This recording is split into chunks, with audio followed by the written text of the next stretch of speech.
इस वीडियो को अंत तक देखिएगा कि वीडियो में आपका ऑब्जेक्टिव और प्लस सब्जेक्टिव इम्पोर्टेंट क्वेश्चन है। तो चलिए शुरू करते हैं। पहला क्वेश्चन जो है, पानी का पीएच मान कितना होता है? तो इसका आंसर हो जाएगा 7 होता है। चलिए अगला क्वेश्चन जो है, पे सोडा का रासायनिक सूत्र क्या है? तो इसका आंसर हो जाएगा BNaHCO3। अगला क्वेश्चन जो है, साबुन बनाने की प्रक्रिया को क्या कहा जाता है? तो इसका आंसर हो जाएगा B, सैपोनिफिकेशन कहा जाता है। अगला क्वेश्चन जो है, हाइड्रोजन का आइसोटोप कौन सा है?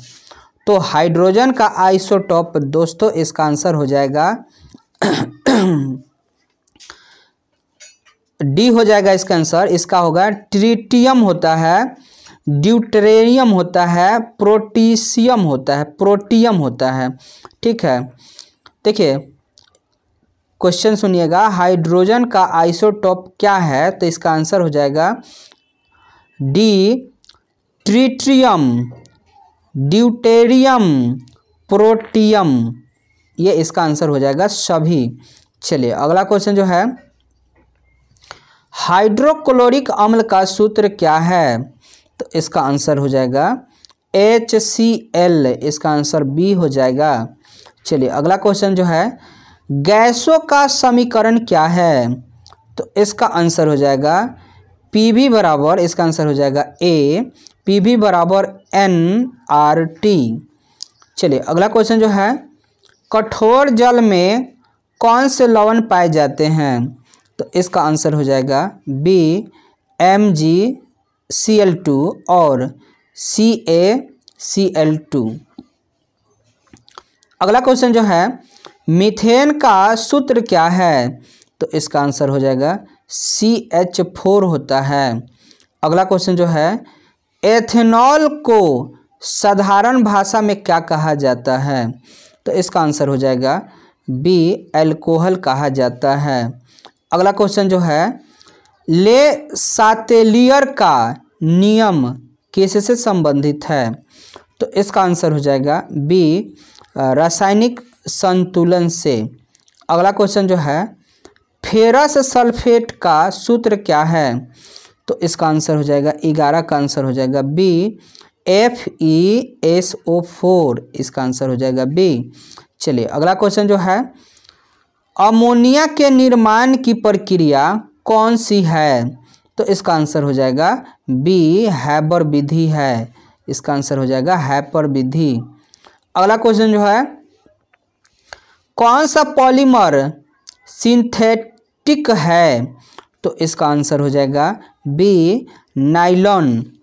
चलिए अगला क्वेश्चन जो है, अर्धचालक का उदाहरण कौन सा है? तो इसका आंसर हो जाएगा A, सिलिकॉन होता है और जर्मेनियम भी होता है। अगला क्वेश्चन जो है, गैसों का विसरण किसके अनुसार होता है? तो इसका आंसर हो जाएगा B, ग्राहम का नियम के अनुसार, ग्राहम के नियम के अनुसार होता है।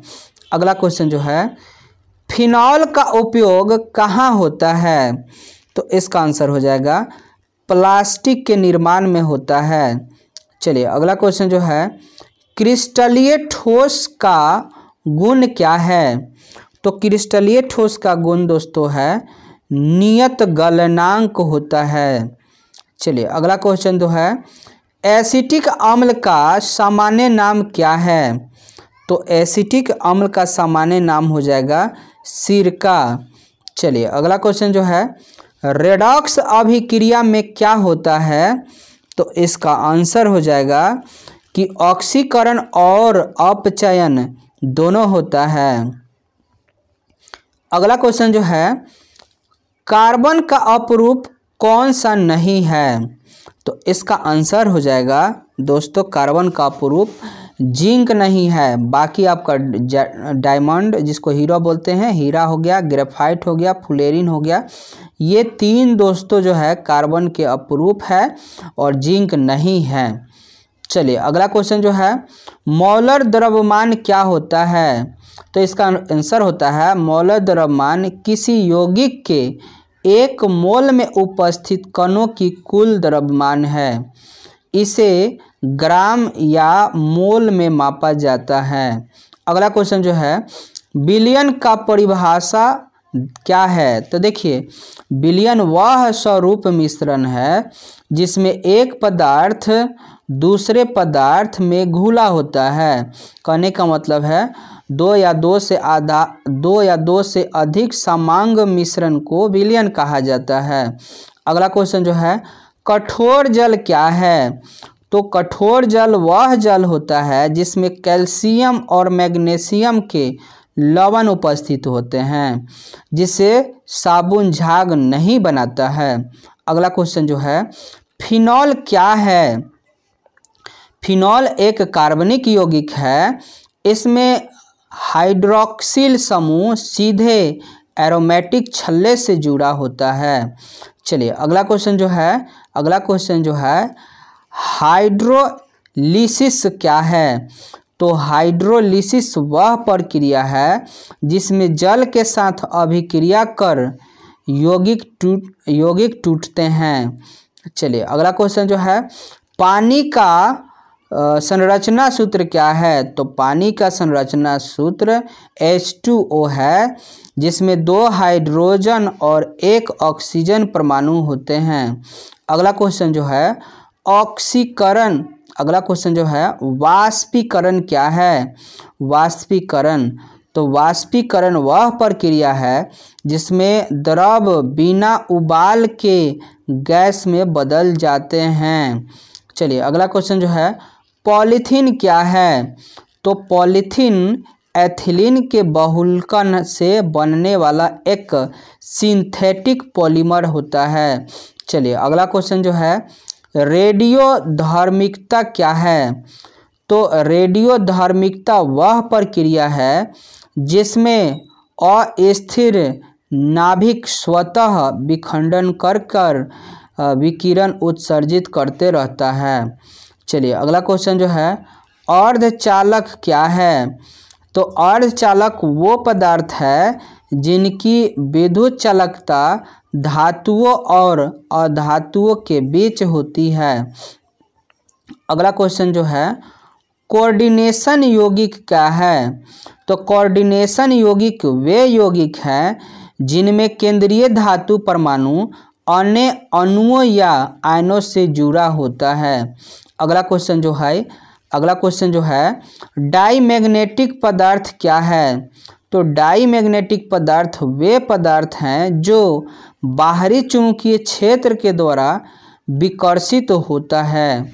अगला क्वेश्चन जो है अवक्षेपण अभिक्रिया क्या है? तो अवक्षेपण अभिक्रिया में 2 अभिकारकों से अघुलनशील ठोस अवक्षेप बनाता है। चलिए अगला क्वेश्चन जो है नाभिकीय अभिक्रिया क्या है? तो नाभिकीय अभिक्रिया वह अभिक्रिया है जिसमें नाभिक का विखंडन या संलयन होता है। चलिए अगला क्वेश्चन जो है एस्टरीफिकेशन क्या है? एस्टरीफिकेशन क्या है? तो एस्टरीफिकेशन वह प्रक्रिया है जिसमें अल्कोहल और कार्बोक्सिलिक अम्ल मिलकर एस्टर बनाते हैं। अगला क्वेश्चन जो है सिद्धांत गैस समीकरण क्या है? तो देखिए सिद्धांत गैस समीकरण PV बराबर nRT है जो गैसों के दाब, आयतन, ताप और मोल संख्या का संबंध बताता है। अगला क्वेश्चन जो है फुलेरिन क्या है? तो फुलेरिन कार्बन का एक अपरूप है जिसमें कार्बन गुंबद जैसे आकार में व्यवस्थित रहता है, इसीलिए हम लोग इसको बोलते हैं C60। चलिए अगला क्वेश्चन जो है धातु और अधातु में अंतर बताइए। तो धातु विद्युत और ताप का सुचालक होता है जबकि अधातु सुचालक नहीं होता है। अगला क्वेश्चन जो है एमिनो एसिड क्या है? तो एमिनो एसिड जैविक यौगिक है जो प्रोटीन के निर्माण खंड है। चलिए अगला क्वेश्चन जो है अर्ध जीवाश्म ईंधन क्या है? तो अर्ध जीवाश्म ईंधन वे पदार्थ हैं जो जीवाश्म ईंधन के विकल्प के रूप में उपयोग किए जाते हैं, जैसे में बायोगैस।